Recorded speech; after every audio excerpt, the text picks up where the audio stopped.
Hello everyone, Sat Shri Akal. How are you all? This is Rupinder and today we are going to know about how to deal with teenagers. Basically क्या होता है ना, teenagers are just like kids. हमें पहले तो ये देखना पड़ेगा कि teenagers होते क्या हैं.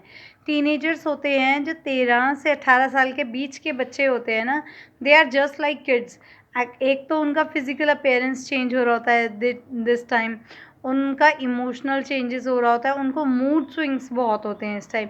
ये सब क्यों होता है कि उनका ट्रांजिशन फेज़ है from the childhood to adult. Another क्या होता है कि ये बच्चे जो अभी तक स्कूल में जा रहे थे, एक रूल्स एंड रेगुलेशन फॉलो करते, सडनली वो एक कॉलेज में आ जाते हैं जहाँ का एनवायरनमेंट, रूल्स एंड रेगुलेशन सब अलग होता है.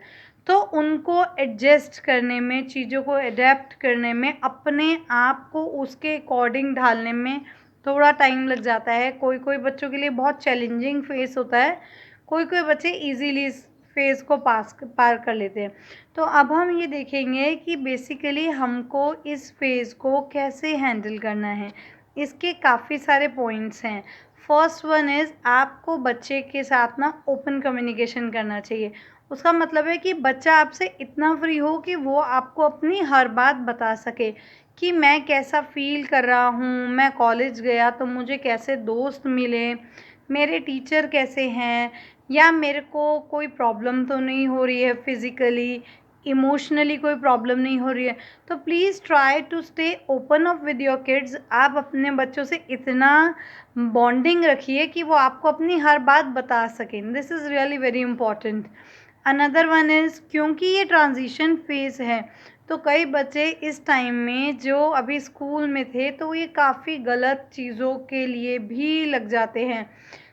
उनको नया ग्रुप मिला, नए फ्रेंड सर्कल मिले, किसी ने स्मोकिंग ड्रिंकिंग स्टार्ट करा दी, या जो उन्होंने दोस्त बनाए उनकी संगति ठीक नहीं हो.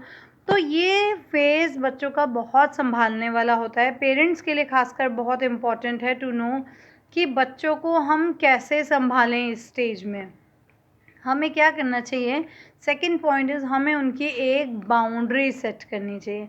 बाउंड्री सेट क्यों करनी है, बिकॉज़ वो ट्रांजिशन फेज़ में हैं. कोई बच्चे ने कोई कॉलेज में एडमिशन लिया, हो सकता है कि बच्चे को अपने शहर से बाहर जाना पड़े, या इसी शहर में है तो कोई दूर दराज का कॉलेज है. तो मतलब जब आप घर से बाहर निकलते हो, घर आपका बहुत सेफ जोन होता है, या जिस स्कूल में आप पढ़ते थे वो भी आपका बहुत सेफ जोन था.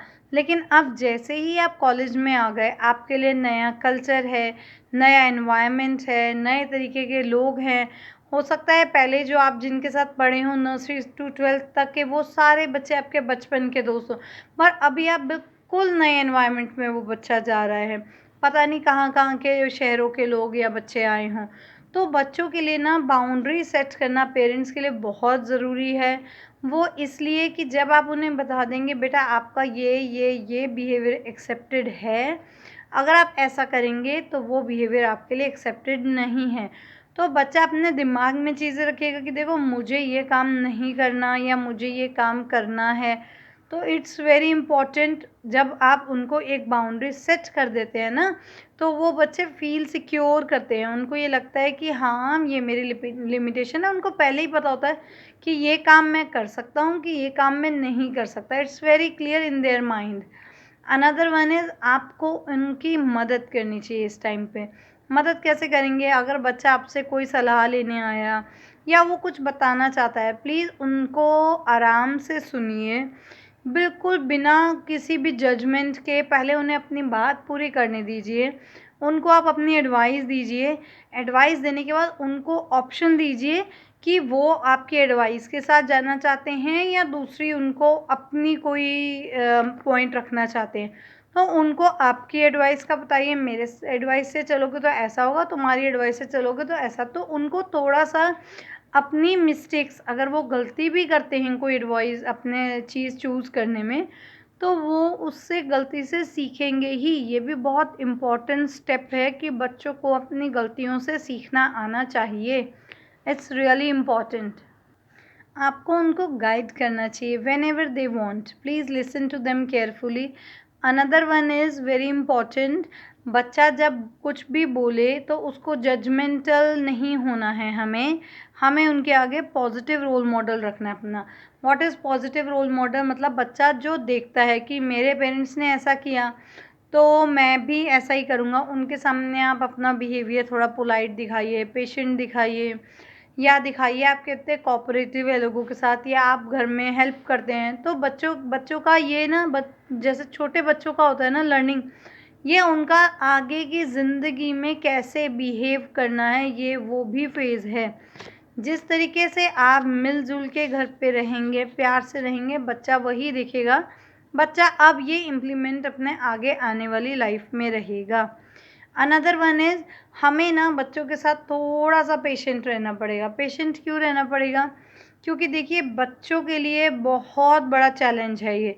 मतलब suddenly from the school to the college, या आप बोले बिल्कुल चाइल्डहुड से बिल्कुल अडल्ट, तो उनको बहुत सारे मूड स्विंग्स होंगे, या वो आपको कभी बताना चाहेंगे कि मैंने नया फ्रेंड बनाया, कि गर्ल है कि बॉय है। तो आपको पेशेंटली सुनना पड़ेगा, बच्चों को गाइड करना पड़ेगा, सही रास्ते पे लेके जाना पड़ेगा कि आप किसको अपना दोस्त बना सकते हैं, आपका दोस्त में क्या क्वालिटी होनी चाहिए। आपको बस बेसिकली एज अ पेरेंट आपको उनको एक गार्जियन जो हैं आप उनके, आपको उनको एक गाइडेंस, उनको एक पाथ दिखाना है। चलना तो बच्चों ने अपने आप ही है, लेकिन अगर आप थोड़ी सी उनकी मदद कर देंगे तो they can excel in their life, and this is the very important phase in kids life, कि वो कैसे अपनी ज़िंदगी आगे की बिताएंगे। It's very dependent on this phase also. अगर वो इस फेज़ में अच्छे से निकल गए तो उनके आगे की ज़िंदगी भी बहुत अच्छी निकलती है। Thank you very much for watching. I hope you all like this, and please like, share my videos. Thank you. Bye.